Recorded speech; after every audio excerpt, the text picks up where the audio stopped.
I want you to picture a specific moment. It's, say, 2:14 a.m. on a Tuesday. You're lying in bed. The room is pitch black, but your eyes are wide open. Oh, I know this feeling. You're staring at the ceiling, but you're not seeing the plaster. You're seeing a mental spreadsheet. Yeah. You're seeing the fuel supplier who called yesterday and said, no more credit.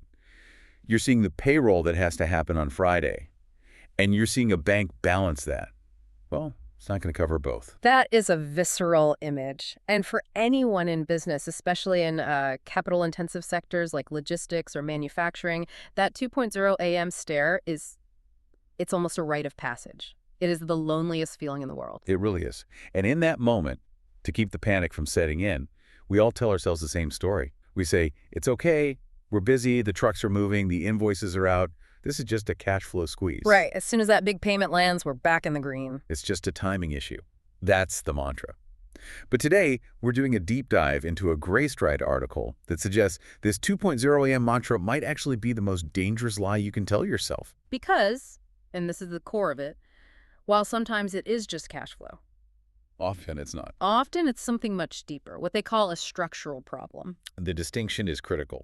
If you treat a structural problem like a cash flow problem, you're essentially trying to fix a broken engine by just pouring more fuel into the tank. We might keep moving for another mile, maybe. Maybe, Hmm. but you are guaranteeing that the eventual explosion is going to be 10 times worse. Exactly. So our mission today is to, well, verify your engine. We're going to look at the diagnostic tools to tell the difference, and we're going to lean heavily on the context from the source, the South African transport and logistics sector. It's a great example. It is. Even if you don't own a fleet of trucks, stay with us, because the mechanics here apply to literally every business. But the logistics example is just so brutal. It makes the math really clear. It really does. Logistics is a high-volume, low-margin game. It's the canary in the coal mine for these kinds of financial issues. Okay, so let's start with the good news first, if we can even call it that. What does a genuine cash flow problem actually look like?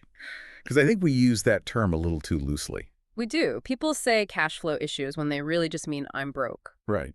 But in a technical sense, a cash flow problem is purely about timing. That is the key word.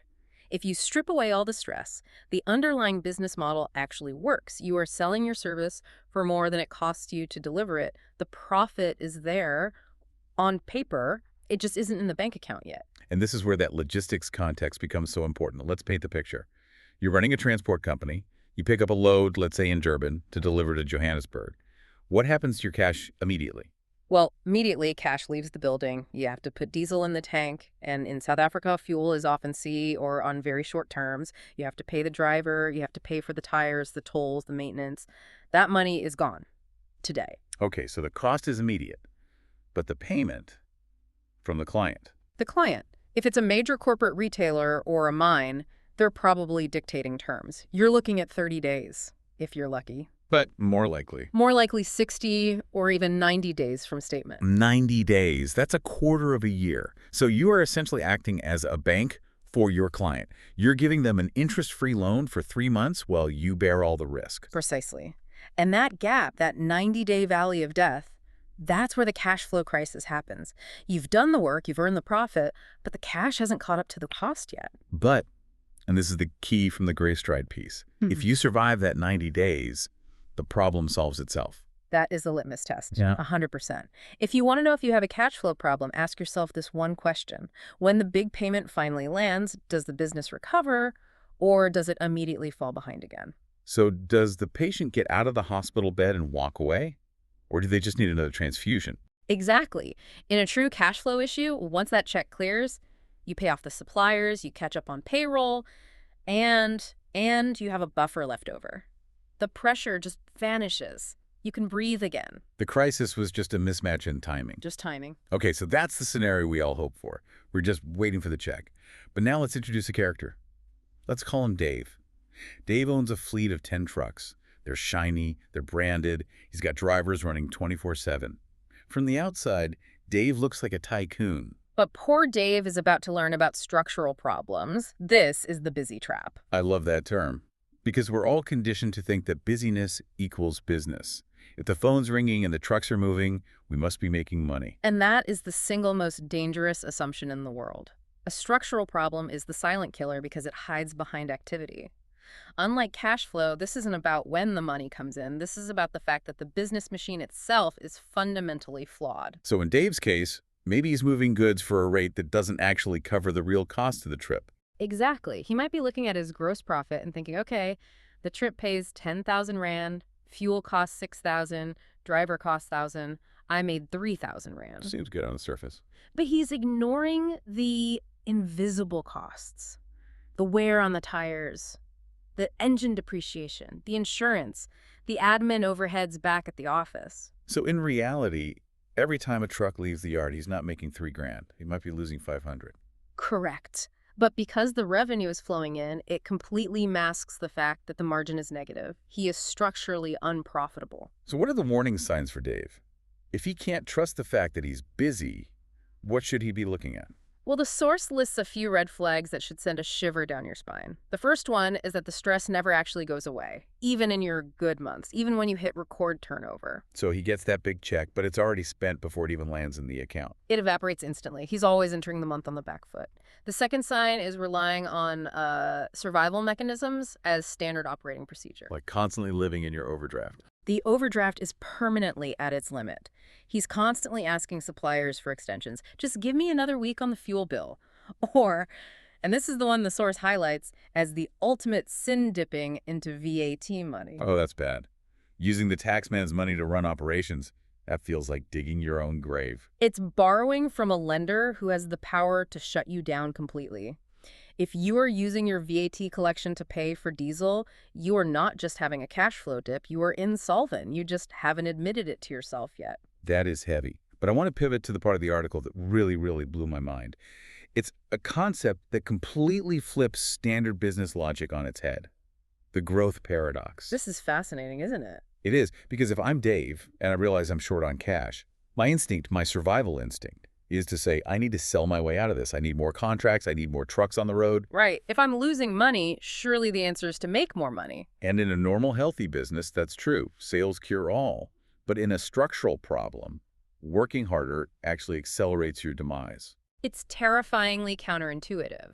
Walk us through the math of that. Why does more equal worse? Okay, let's go back to our math on Dave's truck.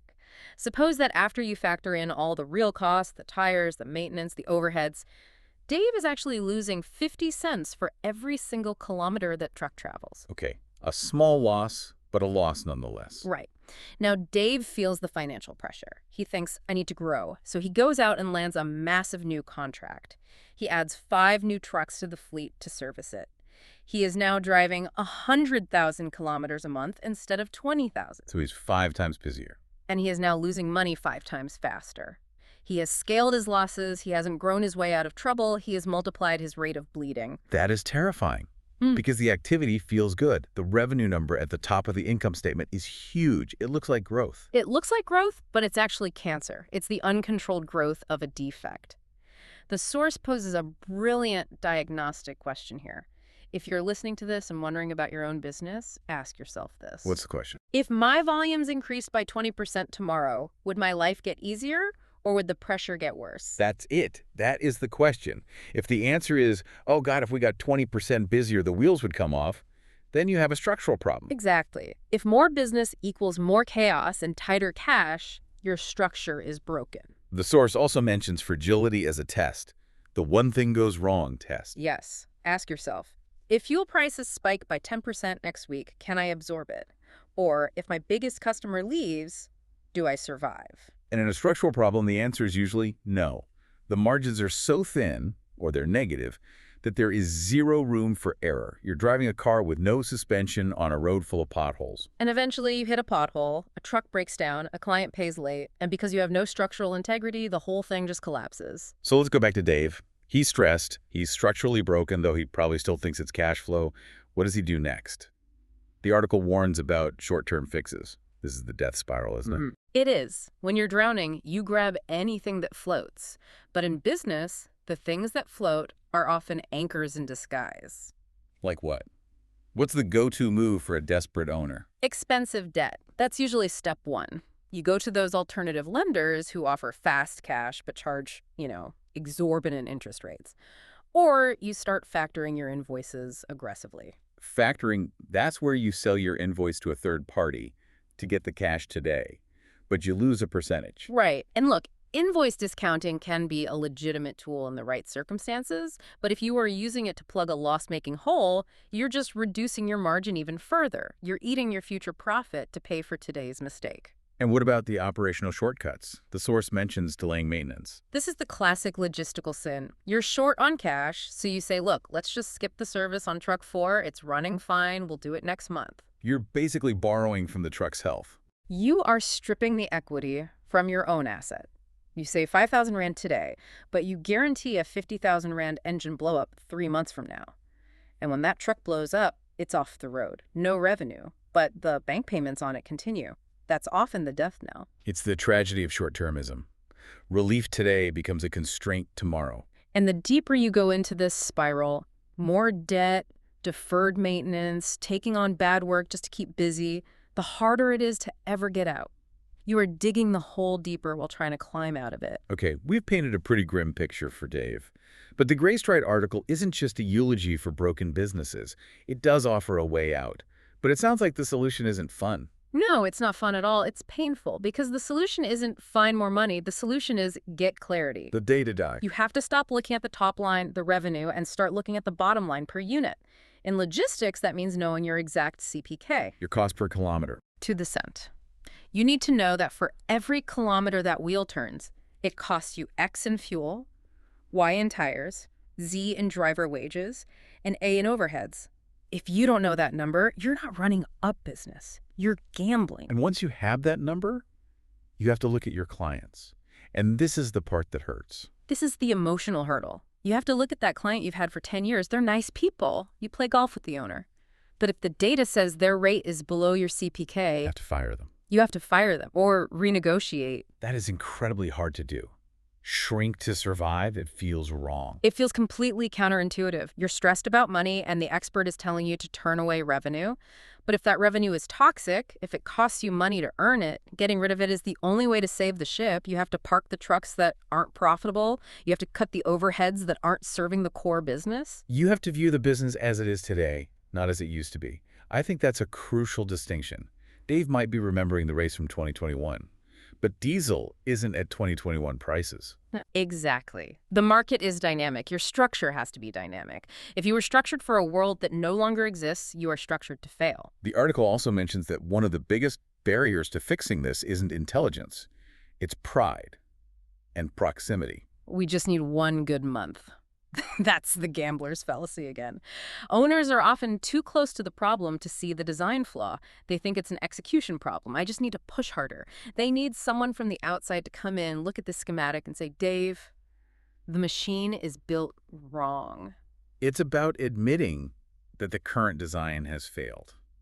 And that requires a level of humility and courage that is, well, it's rare. It does. But I've seen businesses turn around from the brink of death by doing this. They cut 30% of their revenue, the bad revenue, and suddenly they were profitable, they got smaller, but they got healthier. I think that's the bumper sticker for this deep dive. Right. Healthy is better than big. 100%. A small, profitable business lets you sleep at night. A huge, structurally broken business is a heart attack waiting to happen. So bringing this all back home for the listener, whether you run trucks, a software company, or a bakery, The rules are the same. if you can fix your problem by waiting for a check, it's cash flow. Pour yourself a drink and wait it out. But if waiting just makes it worse. If time is your enemy, it's structural, and you need to stop digging. I want to leave everyone with a final thought on intuition. The source makes a big deal about this gut feeling. Yes. Intuition is often just data processing that happens too fast for your conscious mind to actually read. I love that definition. That's great. If you're walking through your warehouse and everyone is running around and the trucks are loading, but you have a pit in your stomach, if you have that nagging voice saying, this doesn't feel right, do not ignore it. Don't just suppress it with, oh, we're just busy. Investigate it. That feeling is your brain telling you that the math doesn't add up, even if you haven't put it in a spreadsheet yet. Trust that instinct. It is usually the first step toward moving from survival to sustainability. Clarity comes before the turnaround. Every single time. Look, this is heavy stuff, but it's the kind of reality check that saves businesses. Go look at your CPK. Go look at your Dave tendencies. and we'll catch you on the next deep dive.